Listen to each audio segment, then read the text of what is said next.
why doesn't God stop the sufferings in the world? Why doesn't God do anything? Oh my God, poor God, he's being accused again. Why doesn't God do the job? Well, please don't say that. Why doesn't God do? God is not a being. God is not a human being. God is not who is an entity sitting up above and watching us all.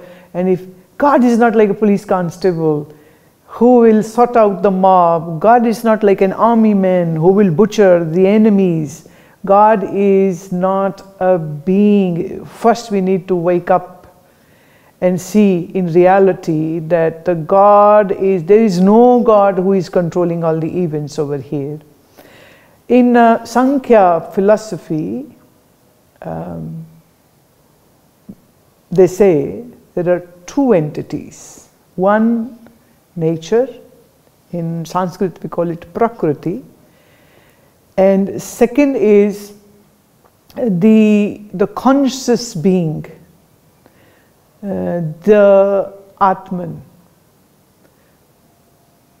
And a very similar idea in Jaina philosophy is of Jiva, meaning the conscious being, and Ajiva, meaning the inert, that which doesn't has any consciousness. So Sankhya philosophy says the Purusha and Prakriti. Purusha is the conscious being and the Prakriti the nature. So this whole drama of world is actually the interplay of the Prakriti. Prakriti itself is inert but gains the energy, gains the consciousness, gains the Chetana. The Chetana word is from Sanskrit, which can be loosely called the consciousness. So the nature is gaining this Chetana, this consciousness to function. So if you sow a seed of a mango, and the mango tree comes out. And if you sow a tree of a tangerine, or an orange, or an apple, or a kiwi, the seed will sprout into that particular tree only. Who has ingrained this unseen, invisible intelligence in the seed? That intelligence can be called the Prakriti, that can be called the nature. So it's the interplay of the Prakriti and Purusha. Purusha, loosely I would say God, or should I say the Atman. So it is the interplay of the Purusha and the Prakriti, or should I say the Jiva and the Prakriti, or we can also call it the Atman and the Prakriti. So this is the whole game which is happening. A seed doesn't know that it is a seed, and a seed grows into a tree. Now isn't it very beautiful that there are no mistakes happening? If it is a sperm of a human, then a human being is born. If it is a sperm of a dog, then a dog or a bitch is born. If it is a sperm of a snake, then the snakes will come out of those eggs, not a hen is going to, and from a hen is coming, and from a lamb is coming, and from a monkey is coming. So from that seed to the tree, from that one drop of semen to an animal or a human or a bird being, this whole game which is being played around us, that is the game of the nature, that is the game of the Prakriti. Now that very same Prakriti has created this body of yours, and has created this mind of yours, and has created the intelligence, the intellect which is functioning.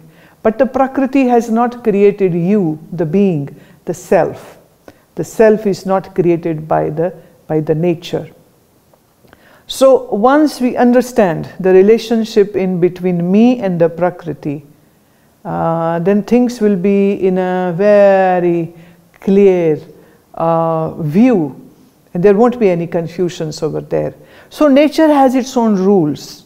And those rules are functioning. The clouds are coming, the rains are happening, the forests are growing, the children are being born, and the body is going through the growth from a baby to a toddler to a teenager to an adult to a middle-aged to an old body, and then the person breathes the last, meaning the death arrives. So from birth, from the conception to the birth, and from birth to the death, the journey is all set. If you see to all the millions of beings who are around you, this is the cycle which is very evidently clear, and you can see it, it's happening. Now whether you are a believer, non-believer, a capitalist, a socialist, a communist, doesn't matter at all. Body has its own rules and those rules are functioning. Everybody has 2 lungs, everybody has 2 kidneys, 1 heart, 1 brain, 2 hemispheres. There is no difference at all. Yeah, the color of the skin might change. So the supremacy of the color tone is something again which is a creation of the human mind from its sheer childishness. So there might be difference in between the colors or the height, but as such inside the body shell, same, absolutely same. A Chinese or a Russian or American or European or Indian or from Korea or from Japan, see the same, the body anatomy is same. There is no difference, the brain, the nervous system and everything else, not going into those details. So the nature is one part and the conscious being is the another. So they are going together, one with one another. The changes which we see in the nature, a flood is coming or an earthquake is happening. Now these are in Vedanta, we call them Adi Bhautik events, and events which are created in the nature. So there are certain rules which are happening in the nature, like if the 2 plates in the earth will move closer to one another and then crush or overtake or overlap one another, that is going to create an earthquake. So God is not sending any earthquake. Same goes if the temperature in the oceans will grow, that will create a very noisy, boisterous waves arising, so which might, the pressures are there and the air currents are there which are creating the tornadoes, which are creating these typhoons which are coming, and then hundreds of people are dying. It's the nature's work, it's nothing to do with God. Like in your own body, there are more than 7 billion cells. Are you aware how those cells are functioning? When you eat the food, it's the organisms in your body, the cells, which are actually devouring all the nutrients and getting stronger. So is it you who are living in this body, or is it those 7 billion cells which are living in the body, but as a one? So when you say I, is that I of which organism or which cell?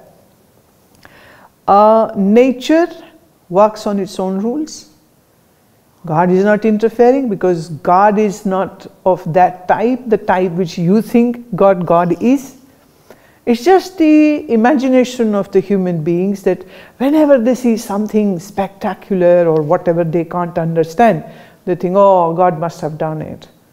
Like at one time, whenever the lightning would happen, people would get very afraid and fearful. Oh, God is angry. I heard this story that a small child in a tribe saw the thunder and the lightning, and the child asked his mother, is God looking us where we are hiding? Why is God looking towards us? The mother had to calm down. No. We are all saved because we are wearing this amulet in our necks.